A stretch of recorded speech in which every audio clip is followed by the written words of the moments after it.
ശക്തി കേന്ദ്രങ്ങൾ അവർ നിലനിർത്തുന്നുണ്ട്.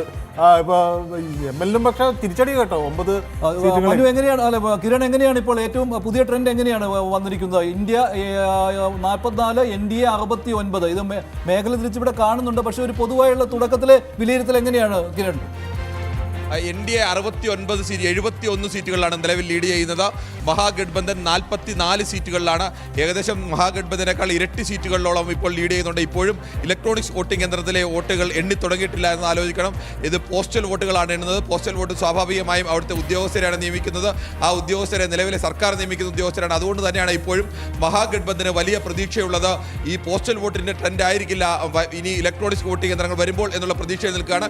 ഇടതു പാർട്ടികളെ സംബന്ധിച്ച്, പ്രത്യേകിച്ച് CPM-നെ സംബന്ധിച്ച് കഴിഞ്ഞ തവണ വിജയിച്ച 2 സീറ്റുകളിലും ഇത്തവണയും ലീഡ് നിലനിർത്താൻ കഴിയുന്നുണ്ട് എന്നുള്ളൊരു പ്രതീക്ഷ, അല്ലെങ്കിൽ കേരളത്തെ സംബന്ധിച്ച് കേരളത്തിലെ ഇടതു പാർട്ടികൾക്കൊക്കെ ഒരു പ്രതീക്ഷ നൽകുന്ന ഒരു ഘടകമാണ്, അല്ലെങ്കിൽ ആശ്വാസം നൽകുന്ന ഒരു ഘടകമാണ്.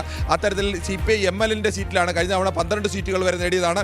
അവിടെ ഇപ്പോൾ 5 സീറ്റുകൾ മാത്രമാണ് അവർ ലീഡ് ചെയ്യുന്നത്. ഇനി അവരുടെ ശക്തി മേഖലകളൊക്കെ എണ്ണാൻ ഇനിയുമുണ്ട്. ഇനി അവരുടെ ശക്തി മേഖല എണ്ണുമ്പോൾ സ്വാഭാവികമായും അത് ഉയരും എന്നുള്ള പ്രതീക്ഷയുണ്ട്. CPI കഴിഞ്ഞ തവണ 2 സീറ്റുകളിലാണ് നേടിയതെങ്കിൽ ഇത്തവണ 1 സീറ്റിലാണ് ഇപ്പോൾ മുന്നേറിക്കൊണ്ടിരിക്കുന്നത്. BJP നിലവിൽ 31, JDU 31 എന്ന കണക്കിലേക്ക് ഏറ്റവും വലിയ ഒന്നാമത്തെ പാർട്ടി ഒന്നാമത്തെ പാർട്ടിയായി BJP-യും JDU മാറുമ്പോൾ മൂന്നാമത്തെ പാർട്ടിയായി മാത്രമാണ് JDU 29 സീറ്റുകൾ മാത്രമാണ്.